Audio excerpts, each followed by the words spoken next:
viewers, welcome again to the channel. Is an update regarding the Mogi 2.0 since yesterday. So I took the bed out and I'm repainting the bed, and then I'm going to weather the bed similarly to what I've done with the Mogridge.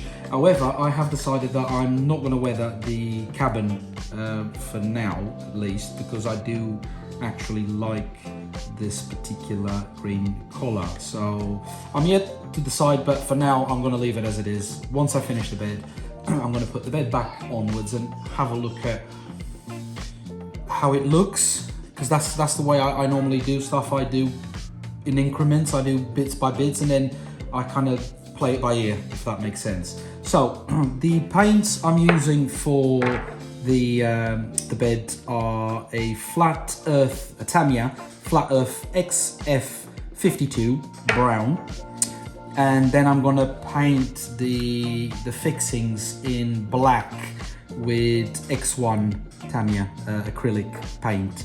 So with the older version, the Mogridge, I've painted them silver. This one, there's been a comment on one of my previous videos on one of the subscribers and a friend of mine saying probably would look better if you would have painted them in black. So that's what I'm going to test here. If I don't like it, I'll paint it in silver, but it shouldn't be that bad.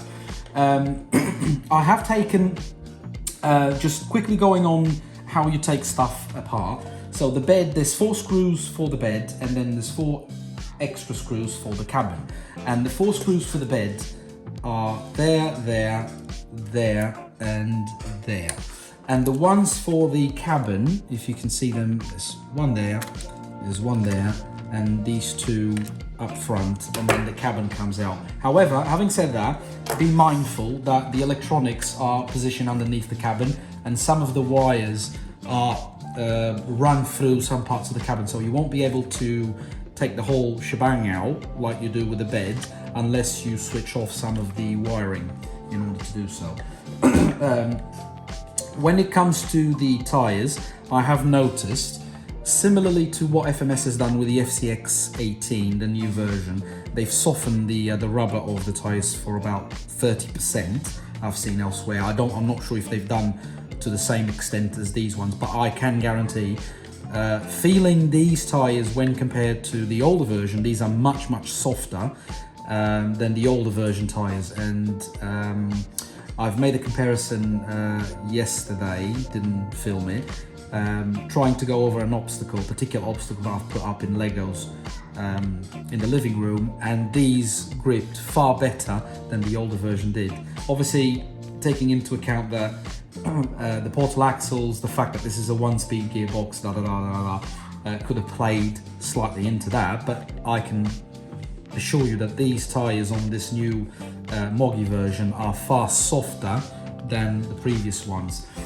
The other thing I just wanted to mention, I have taken these shocks out and I've cleaned what they came with. Basically, I think they only came with a slight drop of oil from factory. Don't get me wrong, it's still an improvement from the bouncy springy that comes with the previous models that no one enjoys. So it's a good improvement. However, they could have put a bit more oil. I have put some of my oil in all of the 4 shocks, and they feel much better now. They're not that saggy anymore, and with that, obviously, what you gain is a bit of height as well. Because if you remember seeing on the video yesterday, they were like more or less like that, and now they are like that. So you now got a bit more pressure on the shocks. Keep in mind, depending on what you want, keep in mind that the whole cabin front is much heavier than the rear, so you would probably have to put a bit more drop extra or whatever on the front shocks, like I've done, to try and compensate for the lightness of the back. And that's pretty much it at the moment. I think once I finish repainting, weathering the bed, I'm going to put it back, and I'll probably try and test it on my rear garden crawler course, because at the moment temperatures in the UK are -2, so I can only imagine that all of the mud out there in the forest is frozen at the moment, so there's no point in taking it to the mud when the mud will be frozen. So a test video will come soon, but until then, have fun and cheerio.